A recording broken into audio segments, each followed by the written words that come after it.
It began as a whisper, barely audible, yet powerful enough to rattle centuries of royal tradition. A quiet conversation behind palace doors, a sealed document no one was supposed to see. And one name, Catherine, suddenly rising in a way no one expected. But when Princess Anne stepped forward with a revelation bearing the late Queen's silent approval, one woman felt the ground shift beneath her feet. And that woman was Camilla. Before we go deeper into what this really means for the royal family, make sure to subscribe so you don't miss a single update. The tension did not erupt overnight. It simmered, it lingered in corridors, and crept into conversations that stopped the moment someone new entered the room. Weeks before any formal words were spoken, palace insiders sensed something shifting beneath the polished surface of royal routine. Meetings were shorter, invitations were adjusted, names were rearranged in ways so subtle they could almost be dismissed. Almost, yet in an institution where symbolism is oxygen, even the smallest adjustment carries weight. Something was moving, and those closest to the inner circle could feel it. Camilla noticed first in the quiet details, a seating arrangement slightly altered at a private dinner, a briefing document that listed Catherine's responsibilities before her own. A subtle but unmistakable shift in tone when advisors spoke about the monarchy's future. It was not dramatic, it was not public, but it was deliberate. And in a world built on precedents and protocol, deviation is rarely accidental. Camilla had fought too long for her place beside the king to ignore such tremors. She had endured years of doubt and judgment. She had climbed, slowly and carefully, toward legitimacy. And now, something unseen threatened to tilt the balance. At the center of it all stood Princess Anne, calm, composed, unreadable. She carried herself with the same disciplined restraint that had defined her entire life. But this time, she carried more than quiet authority. She carried a directive, confidential, reserved, linked directly to the late Queen's final wishes. Not rumor, not suggestion, approval. The kind that does not ask for debate. The kind that reshapes destiny without ever raising its voice. Few knew that such a document even existed. Fewer still understood its implications. It was born from private consultations in the Queen's final months, when legacy weighed heavier than tradition. There had been concern, not about survival, but about relevance, about continuity, about who could embody the monarchy in a changing world. And in those guarded conversations, Catherine's name surfaced repeatedly, not as a courtesy, not as a formality, but as a strategic pillar for the institution's next era. Catherine, steady and disciplined, had been building her influence quietly. She did not demand attention. She earned it. Diplomats noted her composure. Advisors respected her preparation. Public support swelled not because of spectacle, but because of consistency. She became more than the wife of the heir. She became the emotional anchor of the monarchy's modern image. And the Queen, ever calculating beneath her warmth, recognized that stability. So when Princess Anne finally stepped forward, she did not deliver gossip. She delivered confirmation. A private agreement resurfaced, an approval long sealed, a title change for Catherine, sanctioned in principle by the Queen herself. Not immediate, not explosive, but inevitable. The air thickened, because this was never just about words attached to a name. It was about alignment, about the slow, irreversible transfer of symbolic power. Camilla understood that instinctively. Titles define hierarchy. Hierarchy defines influence. And influence determines legacy. If Catherine's position rose even slightly, it meant something deeper was unfolding beneath the surface. The monarchy had always evolved in silence before revealing its hand, but this time the silence was cracking. What began as a whisper was now carrying weight. And as those inside the palace recalculated what this revelation truly meant, one truth became unavoidable. The balance had shifted, and it would not shift back. But whispers alone do not create tremors. What Princess Anne carried would turn speculation into a storm. Long before the palace lights dimmed on her reign, the Queen made a decision, one sealed in tradition, wrapped in secrecy, and entrusted to only one person she believed could protect it: Princess Anne. not the king, not Camilla, and certainly not the press. What the queen approved in her final months would ignite a royal reckoning years later, shaking the delicate hierarchy the monarchy fought to preserve. The choice was not impulsive. It was calculated. For decades, the queen had navigated storms with restraint, always thinking 3 moves ahead, always aware that monarchy survives not by emotion but by design. In her final chapter, that instinct sharpened. She understood that the institution she had guarded for 70 years would soon enter unfamiliar terrain. Public trust was fragile. Generational expectations were shifting. The world was watching not just for tradition, but for relevance. And so she turned to the one person who embodied loyalty without ambition, Princess Anne. Anne had never sought favor. She had never chased headlines or courted applause. Her value lay in discipline, in quiet execution, in unwavering duty. The queen trusted her not because she was convenient, but because she was incorruptible. Court politics could sway many. Advisors could be influenced. Even family could be divided. But Anne was steel. If the queen wanted something protected from emotion, speculation, or manipulation, Anne was the vault. In private council discussions, the conversation turned to the monarchy's future image, not its past glory, not its inherited power, its future. The queen recognized that perception could shape destiny as surely as law. Titles, while ceremonial on the surface, carry deep symbolic force in a constitutional monarchy. They signal priority, they frame authority, they define who stands at the heart of continuity. A carefully approved title change could alter not only status, but direction, and Catherine's name emerged again and again, not because of sentiment, not because of favoritism, but because of stability. She had proven steady in turbulent moments. She understood public service in a way that felt modern yet respectful of tradition. Her popularity was not loud. It was consistent. Her influence was not theatrical. It was grounded. To the queen, Catherine represented equilibrium, a bridge between eras, a figure capable of preserving reverence while embracing change. Yet the most striking detail was not who was included in these consultations, but who was not. Camilla remained outside this confidential circle, not publicly excluded, not humiliated, simply absent from the final strategic conversations that would shape the monarchy's future hierarchy. It was subtle, but in royal terms.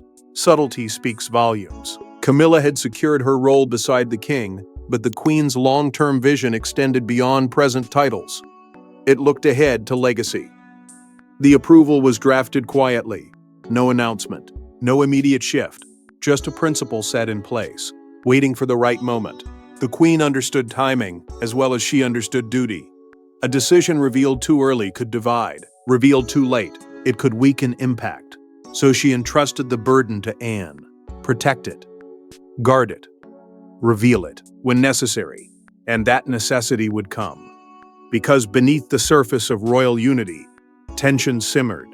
Camilla's position, though official, remained sensitive in public consciousness. Catherine's rise, though gradual, was undeniable. The queen saw the trajectory before anyone else was willing to admit it, and in preparing for that inevitability, she secured what she believed would safeguard the institution. This was never about favoritism. It was foresight. It was the final act of a monarch who understood that survival demands precision. And as the palace continued its routines, unaware of the ticking clock hidden within its walls, Princess Anne carried that sealed future with quiet resolve. And when Princess Anne finally chose her moment to speak, she did not whisper. It was a declaration. Those present that day would later say, they had never seen Camilla like that. Composed no longer, calculated restraint gone. As Princess Anne calmly unveiled the Queen's approved title change for Catherine, the atmosphere thickened. The air felt heavier, and for the first time since ascending beside the king, Camilla realized something terrifying. She had not secured her place as firmly as she believed. The gathering itself was not extraordinary on the surface. Senior royals assembled as they had countless times before, bound by duty and protocol. Yet beneath the calm exterior, anticipation pulsed. Princess Anne stood without flourish, holding documentation that carried more than ink and signature. It carried intent. It carried authority rooted in the late Queen's final vision. There was no theatrical delivery, no raised voice, only steady conviction. That steadiness made it more powerful. When Anne began to speak, she did so with deliberate clarity. She referenced private counsel, the Queen's foresight, the necessity of safeguarding continuity. Each word tightened the room. 3. And came the moment that shifted everything. Catherine's elevated title was spoken aloud, carefully, unmistakably, irrevocably. It was framed not as ambition fulfilled, but as approval granted long ago. Not a proposal, a confirmation. Camilla's reaction was immediate, though restrained. A flicker of disbelief crossed her face before discipline reclaimed it. Years of public scrutiny had taught her how to mask emotion, yet those who watched closely saw the tremor beneath her composure. Her posture stiffened. Her breathing changed. She nodded at the appropriate intervals, honoring decorum, even as the implications thundered through her thoughts. Because in that instant, the delicate architecture of hierarchy shifted. Slightly, but undeniably. The king said nothing, and his silence spoke louder than any objection could have. He did not interrupt. He did not challenge Anne's authority. He listened. His stillness was interpreted in countless ways: loyalty to his mother's wishes, reluctant acceptance, strategic patience. Whatever his internal struggle, outwardly he allowed the revelation to stand. That quiet acknowledgement sealed the moment. It was no longer speculation. It was reality. For Camilla, the psychological weight was crushing. Legitimacy within a monarchy is not simply declared. It is perceived, reinforced, and protected. She had fought for years to secure her position beside the throne. Public opinion had softened over time. Her role as queen consort had stabilized. Yet legitimacy is fragile when shadowed by comparison. Catherine's growing prominence had always been a distant concern. Now it felt immediate. This was not an overt demotion. It was subtler than that. It was the suggestion of inevitability, a signal that the future was already being shaped, and that shape centered around Catherine. Generational shift unfolded in real time, not with rebellion, but with Roval. The Queen's blessing carried symbolic gravity. It reframed Catherine not merely as the wife of the heir, but as a strategic pillar of continuity. Anne's tone never wavered. She did not soften the implications. She did not dramatize them either. Her loyalty lay with the Queen's directive, not with emotional comfort. That precision made resistance impossible without appearing disloyal to the late monarch's final judgment. Camilla understood this instantly. To protest would be to question the Queen herself. And that was a line no royal dared cross.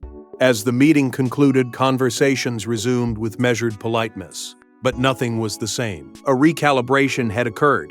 Catherine's standing rose, subtly yet unmistakably. Camilla's confidence, once solid, now carried uncertainty. The king remained contemplative. Anne remained resolute. And somewhere beneath the polished civility, a new order began taking shape. Because this was never about mere words attached to a name. It was about positioning, about influence, about which figure would symbolize the monarchy's next chapter. Camilla felt the weight of that realization settle heavily within her, even as she maintained her composure before the world. But this was never just about a title. It was about legacy, loyalty, and a promise that predated Camilla's crown. For years, Catherine played the long game, calm, unshaken, watching, learning. While headlines focused elsewhere, she built alliances quietly, earning trust not through noise, but through discipline. What many dismissed as patience was in reality preparation. And when the Queen chose her as the monarchy's future symbol of continuity, it was not favoritism, it was strategy. Long before Princess Anne revealed the Queen's approved title change, Catherine had already positioned herself at the center of something larger than ceremony. She understood that royalty in the modern age is not sustained by spectacle alone. It requires steadiness, reliability, a presence that reassures without demanding attention. Over time, public approval did not just rise, it solidified. Poll after poll reflected a quiet confidence in her. not explosive admiration, but consistent trust. And in a monarchy bruised by controversy, consistency is gold. Behind closed doors, her influence stretched further than most realized. Diplomats noted her preparation before engagements. Advisors observed her careful study of briefings. She asked questions that revealed depth, not vanity. She listened more than she spoke, and when she spoke, it carried weight. This was not accidental. It was cultivated. Every appearance, every initiative, every cause she aligned herself with was chosen with deliberate restraint. She was not chasing relevance. She was building permanence. The Queen noticed, in private moments, shielded from public scrutiny, subtle mentoring took place. Not grand speeches, not formal declarations, but lessons woven into routine. The art of balancing warmth with authority, the discipline of restraint in times of provocation, the understanding that symbolism, when handled wisely, can shape public sentiment more powerfully than any proclamation. Catherine absorbed it all. She did not rush. She did not demand elevation. She earned it silently. There is a crucial difference between inherited authority and earned respect. One is granted by birth. The other is granted by perception. Catherine may have entered the institution through marriage, but over time she forged something independent of lineage. Respect from staff, loyalty from aides, admiration from a public weary of instability. The Queen, ever pragmatic, saw in her a stabilizing force, someone capable of bridging tradition with evolving expectations. Camilla sensed it too, though she may not have named it. The gravitational pull surrounding Catherine grew stronger each year. Invitations shifted subtly toward her. Conversations increasingly revolved around her role in future planning. Media narratives began framing her as the embodiment of the monarchy's next era. None of it was confrontational. None of it was dramatic. That was what made it powerful. It felt organic, inevitable. The monarchy, at its core, depends on perception as much as protocol. It requires a figure who can feel both regal and relatable, someone who honors legacy without appearing trapped by it. Catherine's measured approach offered exactly that balance. She represented youth without recklessness, tradition without rigidity, strength without arrogance. In uncertain times, that combination becomes indispensable. And so when the Queen approved a title change that elevated Catherine's symbolic standing, it was not an emotional gesture. It was an institutional safeguard, a reinforcement of trajectory already in motion. Anne's revelation did not create Catherine's ascent. It confirmed it. The foundation had been laid long before the document surfaced. The public support, the diplomatic credibility, the quiet mentorship, all of it pointed in one direction. For Camilla, this realization cut deeper than any formal announcement could. Because if Catherine's rise was the result of long-term strategy, then it was not something that could be easily challenged or dismissed. It was embedded in perception, reinforced by approval, protected by legacy, and that made it formidable. And if Catherine's ascent was strategic, Camilla's fear was deeply personal. For Camilla, the crown was never just gold and jewels. It was redemption, years of public doubt, scrutiny, relentless comparison. Becoming queen consort was meant to close the chapter of controversy forever. But Princess Anne's revelation reopened old wounds. Because if Catherine's title shifted upward, what did that mean for Camilla's carefully constructed standing within the monarchy's fragile hierarchy? Her journey into royal acceptance had been anything but smooth. For decades, she stood at the center of whispered judgments and unyielding headlines. Approval did not arrive quickly. It was earned slowly, painfully, through patience and endurance. Every public engagement carried the weight of history. Every appearance was measured against ghosts of the past. When she finally stood beside the king as queen consort, it felt like a hard-won victory. A closing argument after years of trial. But redemption within a monarchy is never permanent. It is conditional. It relies on balance between present authority and future succession. Camilla understood that her title existed within a delicate framework. She was queen consort, but not the future sovereign. Her position was defined not only by status, but by time. Catherine, younger and steadily ascending, represented continuity beyond her own chapter. That unspoken truth had always lingered quietly. Now, Princess Anne's revelation forced it into the open. Anxiety does not always announce itself loudly. Sometimes it manifests in silence and reflection. In withdrawal, palace aides began to notice subtle changes. Camilla's once confident presence grew more reserved. Meetings shortened. Conversations became measured. It was not dramatic. It was internal. The fear of being overshadowed is rarely expressed openly, especially within institutions built on composure. But it lingers, persistent, and sharp. Catherine's popularity was not confrontational, yet it cast a long shadow. Youth carries promise. Promise carries momentum. And momentum can eclipse even established authority. Camilla had fought to be seen as legitimate, stable, indispensable. Now she faced a new emotional reality, the possibility of becoming transitional. Not central, not defining, but a bridge between eras. That realization struck at something deeply personal. To feel replaced before stepping down. To sense that the narrative was already shifting towards someone else's future. Titles may remain intact, but perception evolves quickly. Camilla had endured public doubt and survived it. Yet this was different. This was not criticism from outside. It was repositioning from within. The fragile balance between queen consort and future queen tightened. Catherine's elevation did not remove Camilla's authority, but it reframed it. It suggested progression, sequence, a natural passing of symbolic weight from one woman to another. For Camilla, that shift carried emotional consequences. It whispered that her time at the center might be shorter than expected. And within the monarchy, time is everything. Legacy is shaped not just by achievements, but by relevance. Camilla had finally secured her relevance. To feel it potentially diluted was destabilizing. She had endured storms to reach this point. Now she faced a quieter but equally unsettling challenge. Coexisting with a rising figure whose trajectory seemed unstoppable. The emotional toll of that realization cannot be underestimated. Publicly, she remained composed, loyal, dutiful. But internally, the calculations changed. Every engagement, every headline, every comparison took on new significance. The fear was not of losing a title overnight. It was of gradual overshadowing, of fading influence while still seated at the throne's side. And perhaps most haunting of all was the knowledge that this shift was not accidental.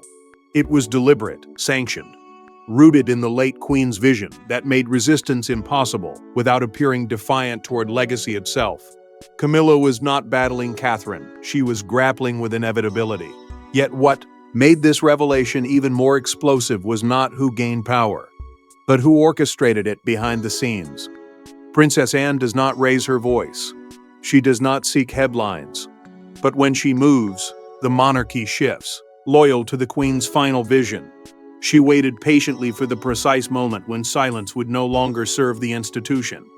And when that moment arrived, she executed the queen's approval with precision, no hesitation, no apology. For decades, Anne has been regarded as the monarchy's backbone, the figure who carries responsibility without demanding recognition. While others navigated public adoration or controversy, she remained constant, steady, uncompromising. Her authority was never flashy, but it was respected. Palace staff trusted her judgment, advisors valued her clarity, and the queen relied on her unwavering sense of duty above all else. That bond was not sentimental.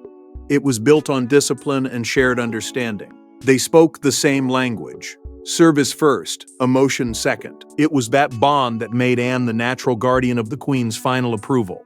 She understood the weight of timing. To reveal such a directive too early would invite chaos. Too late, and it might lose its impact. So she waited, observed, measured the shifting dynamics within the palace. She watched Catherine's influence strengthen. She noticed Camilla's growing confidence. She studied the public mood, and when the balance reached a tipping point, she chose to act, not impulsively, but strategically. Anne's indifference to palace politics gave her an advantage. She was not maneuvering for favor. She had nothing to gain personally from Catherine's elevation. That made her position unassailable. She could not be accused of ambition. Her loyalty was to continuity, to legacy, to the monarchy as an institution, not to individual comfort. Emotional fallout did not deter her. In fact, she expected it. Camilla perhaps underestimated that resolve. In a world where influence often comes wrapped in charm or persuasion, Anne's quiet authority can be misread. But beneath that reserved demeanor lies steel. She has weathered crises, scandals, and transitions without wavering. When others hesitated, she stepped forward. When uncertainty clouded the path, she clarified it. And in revealing the Queen's approval for Catherine's title change, she did not ask for consensus. She delivered a decision already sealed by history. The monarchy has always leaned on Anne during periods of transition. She is the stabilizer when emotions flare, the anchor when hierarchy trembles. Her presence during pivotal moments reassures the institution that duty will prevail over sentiment. This was no different. She understood that elevating Catherine symbolically would ripple through the family. She understood that Camilla would feel the weight of it.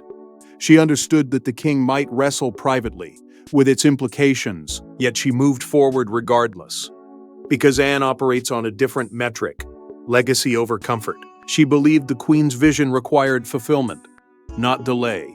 And in honoring that vision, she reshaped the internal balance of power without ever raising her voice. That is her strength, quiet execution, unshakable resolve. The revelation did not feel dramatic in delivery. It felt inevitable, and that inevitability is what made it formidable. Catherine's rise gained formal backing.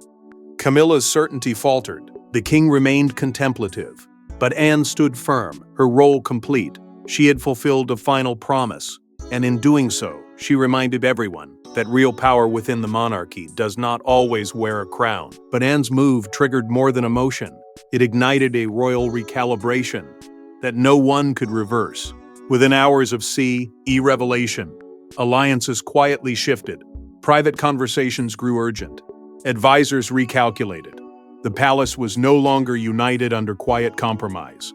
It was divided by interpretation. Was this the Queen's final blessing for Catherine's accelerated prominence, or a subtle demotion of Camilla's long-fought status? Either way, the balance of power had changed. What had once been polite unity now felt like careful positioning. Royal households traditionally aligned in silent cooperation began leaning in different directions. No open confrontation, no public fracture. But beneath the polished statements and rehearsed smiles, loyalties were being tested. Some saw Anne's move as a masterstroke that secured the monarchy's future. Others viewed it as destabilizing, a disruption of equilibrium that risked bruising Camilla's fragile legitimacy. Advisors spoke in coded language. Strategy meetings extended longer than usual.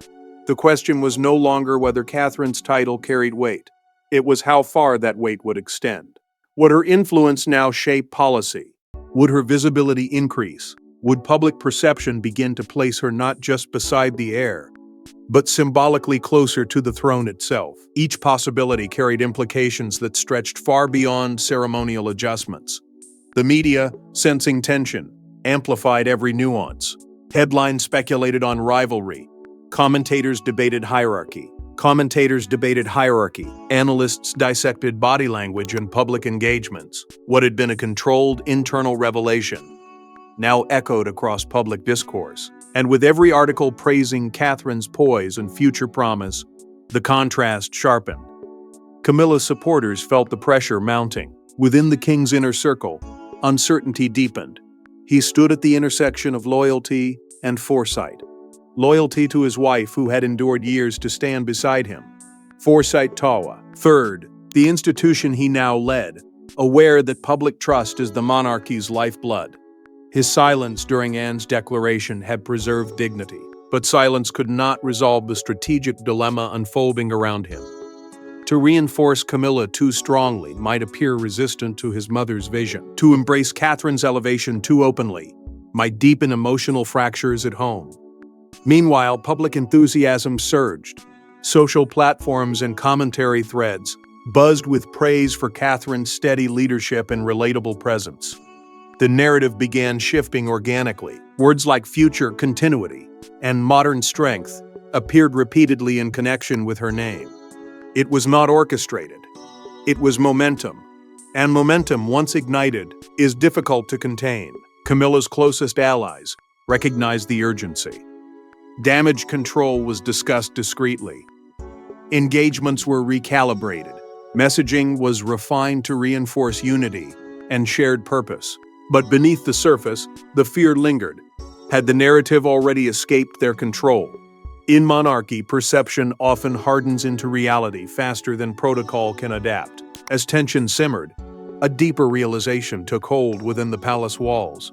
Catherine was no longer seen merely as a supportive figure in waiting. She was increasingly perceived as the embodiment of the monarchy's next era. Her image represented renewal without rebellion, tradition without stagnation. That perception, subtle yet powerful, reshaped internal dynamics more forcefully than any decree could. And so the palace entered a new phase, not of open conflict, but of strategic recalibration. Every appearance, every speech, every public gesture carried amplified significance. The balance had shifted, yes, but how far it would tilt remained uncertain. The king navigated carefully. Camilla steadied herself. Catherine remained composed. Anne, as always, observed quietly. Yet outside the palace gates, the conversation was growing louder. Because once the public senses transformation, it begins asking questions that institutions cannot easily silence. And as the palace wrestled with its own hierarchy, the public began asking the question that could redefine everything. The revelation was never about paperwork. It was about inevitability. Catherine no longer stood simply as the wife of the heir.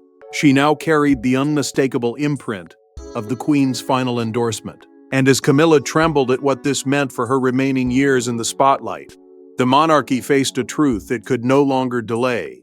The future had already chosen its symbol.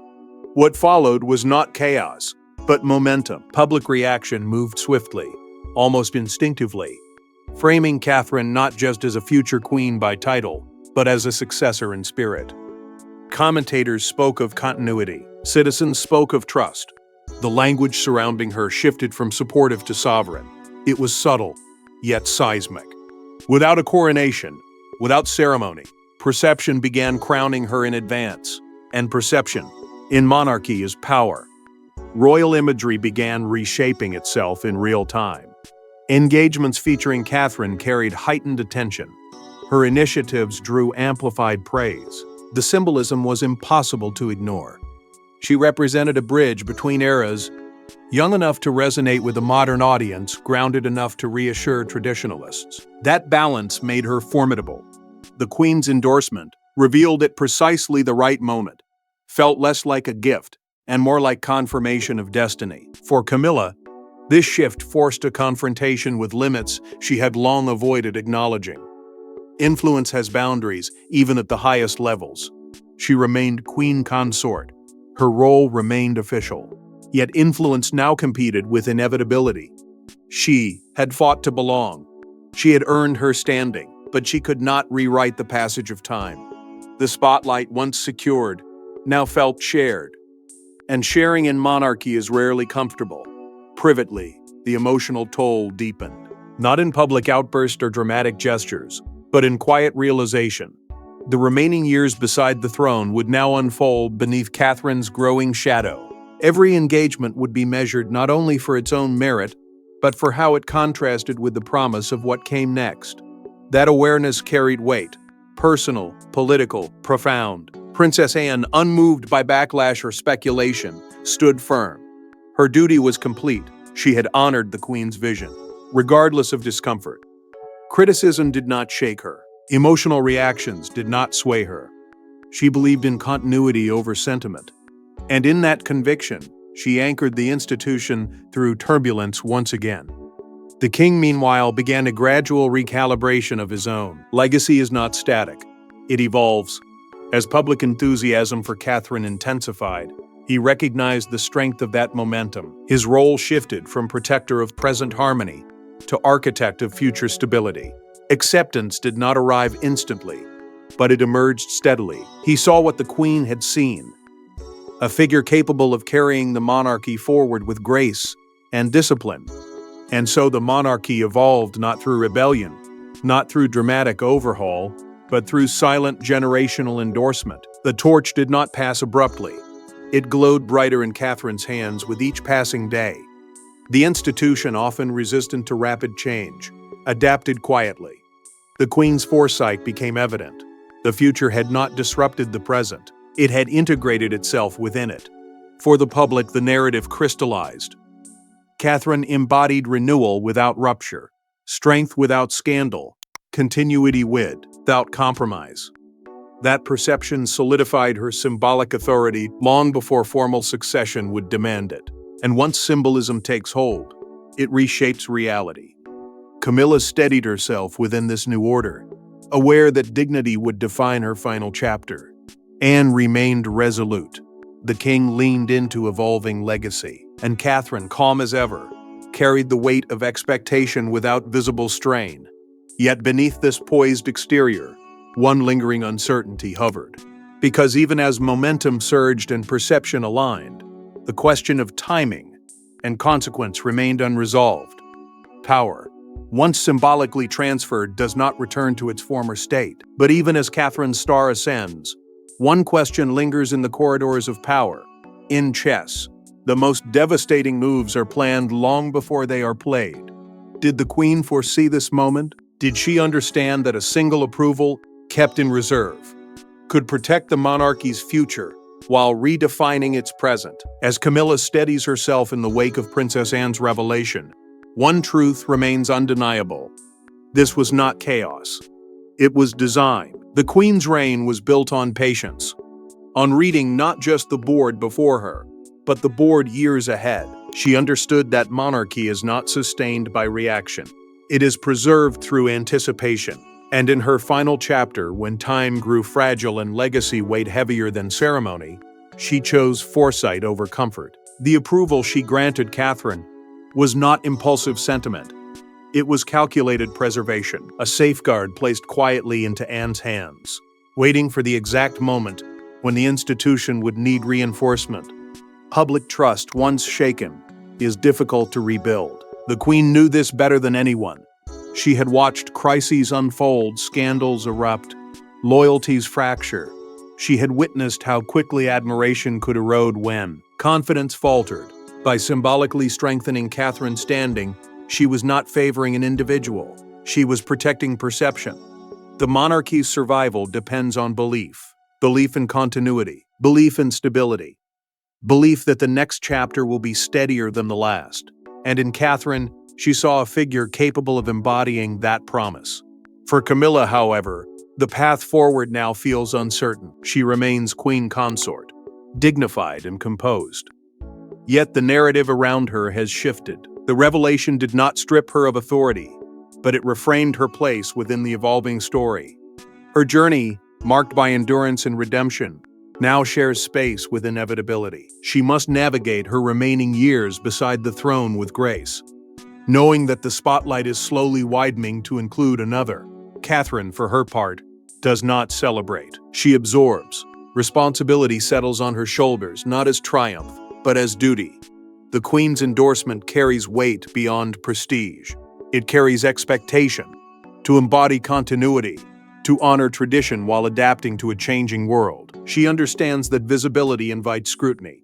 That elevation invites comparison. And yet she remains steady, accepting the burden with the same quiet discipline that defined her ascent. Princess Anne stands apart, resolute in fulfillment of her final promise. She did not seek applause for revealing the Queen's decision. She sought completion. Her loyalty was never personal. It was institutional. By delivering the approval at precisely the right moment, she ensured that the monarchy would not drift uncertainly into its next phase. She anchored it. And so transformation unfolds not with fanfare, but with alignment. The king adjusts to a shifting legacy. Camilla steadies her composure. Catherine steps forward without theatrics. Anne returns to her quiet watchfulness. The monarchy does what it has always done. It adapts, subtly yet profoundly. The Queen's final move was not dramatic. It was decisive. And as the dust settles and perception crystallizes, the institution stands altered but intact. A new balance has emerged. A future symbol has been affirmed. And the design behind it all becomes clearer with each passing day. Because in the end, titles may change, but power, once revealed, reshapes everything. Thanks for watching. Please don't forget to like and subscribe, and we will see you in next one.